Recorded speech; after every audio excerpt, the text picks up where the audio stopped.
My name is Laura McCrae. I am the Client Services Manager. I am in charge of the food pantry and also the financial assistance client services portion of SERVE. Our food pantry is right now averaging 750 to 800 families a month. We have new families who are struggling with young children, all the way up to senior citizens who are trying to get by on just a fixed income. Social Security, unfortunately, has not kept up with the cost of living.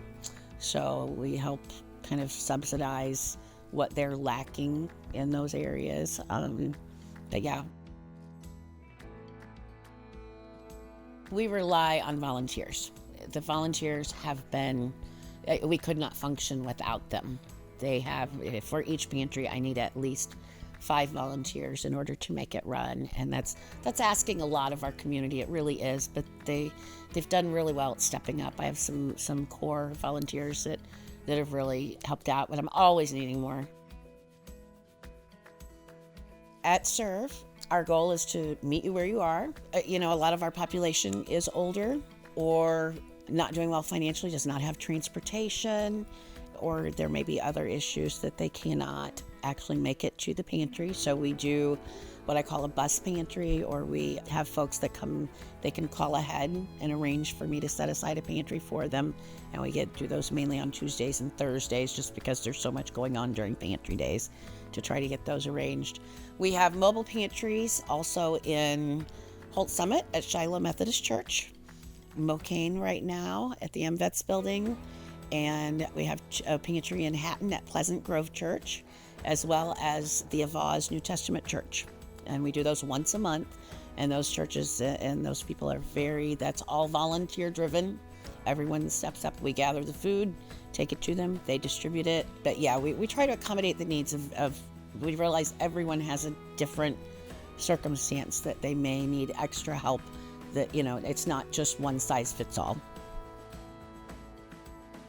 Our pantry hours right now are 9 until noon, Monday, Wednesday, Friday, but you can come anytime, 9 to 3, our office is open.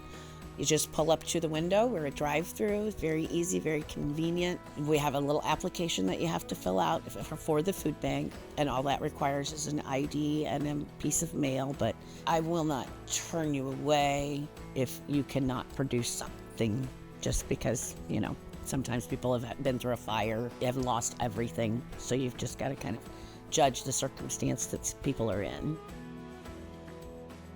A large part of the benevolent fund comes from churches, local churches. It also does come just from individuals that want to donate as well.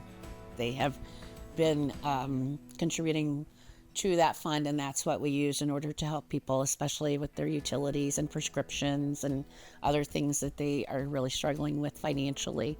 So last month we had, I think, close to 40 families that we assisted with utilities.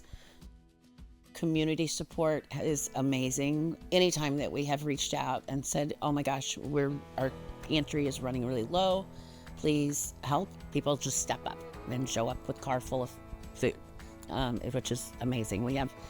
I struggle mostly with meat, of course, because that's your most expensive item. It's hard to get. And I'd say depending, I need a lot of like pasta, peanut butter, dry goods, that sort of thing can sometimes be a struggle as well. So that's where the community does great. A really wonderful incentive with the food pantry is the tax break. If you would like to donate to the food pantry, it is a 50% tax credit. So for every dollar, you receive 50 cents back on your year-end taxes. So that's quite a bit of a boon there. We also get donation of goods, so people can just bring in food and they get credit for that as well. We could probably serve and give more food if we had more storage space. I have very limited storage right now, so I am limited to what I can put in the cart each week.